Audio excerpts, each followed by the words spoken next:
Good afternoon, everyone. Thank you all for coming out today.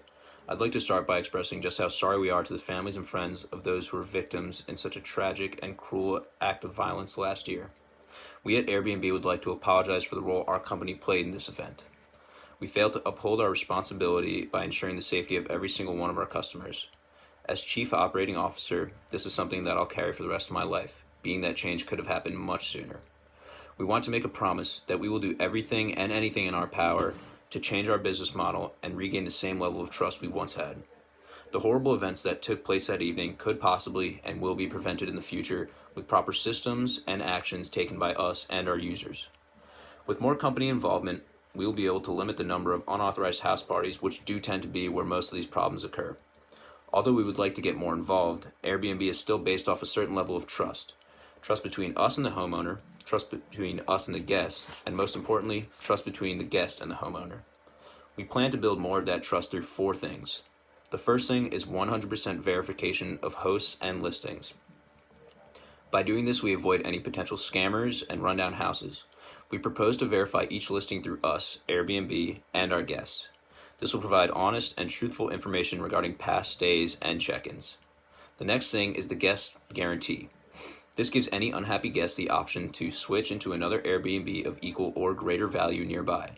But if nothing is available or they choose not to stay, there will be 100% refund. The third thing we are planning on doing is starting a neighborhood hotline. Now, this is something that's been brought up before because we've had a hotline in the past, but we are planning to go much further with it this time. It's going to be a 24-hour service, 7 days a week, where any neighbor in any town in any part of the world can reach out to our rapid response team and speak to a real person.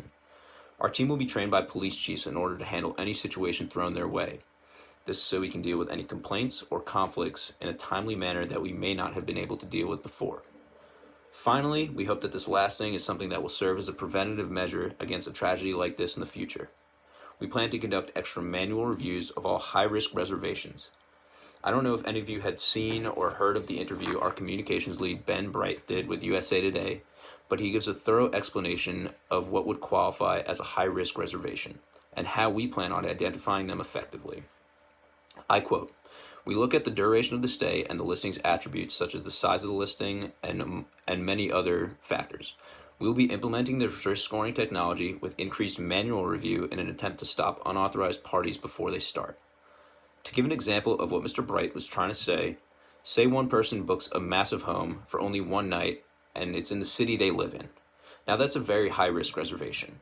By implementing manual reviews into the system, we will be able to double-check and catch anything that we might have missed in the past. I believe that by implementing all these new ideas and strategies into our company's business model, we are taking an even bigger step forward than we ever have before. In terms of our trust design, our customers, hosts, and anyone involved should be able to feel much safer and more confident about doing business with us.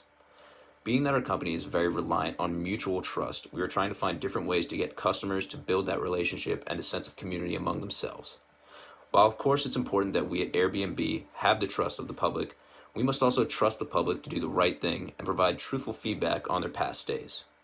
As you can see in this graphic right here, we have over 200 million guests and we are in nearly 200 countries across the world.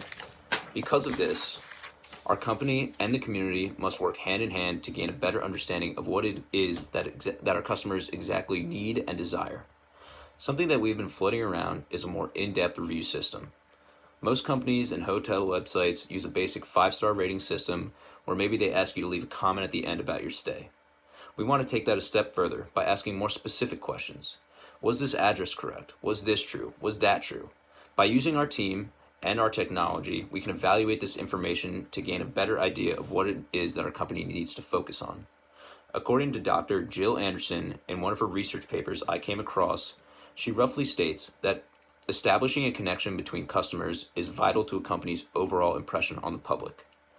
We wish to see more of this interaction within the company and the community to establish an open line of communication. We would also like to address the issue of new listings on our website. Since these will not be able to be 100% verified by Airbnb or any previous guests, the listings will be highlighted to show that.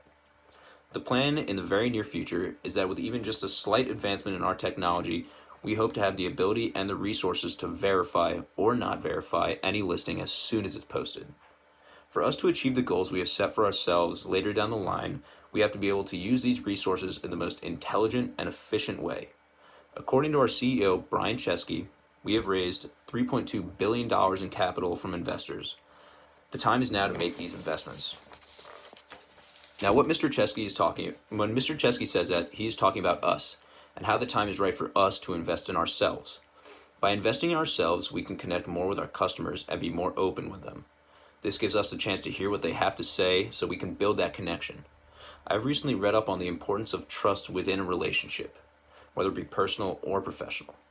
Professor Lanka in the International Journal of Academic Research puts it plainly: relationships would fail or function irregularly without trust. We would like to start building or rebuilding those relationships with all of our customers around the world. With all this said, though, there are really no policies, strategies, actions, or words that can bring back those lives lost last October. To all those affected, I am so very sorry for your losses, and I wish there was something in place earlier that might have prevented this tragedy. Our family here at Airbnb will not rest until we have ensured the safety of every single one of our millions of customers around the world, and we hope to have your support in our future endeavors. Thank you.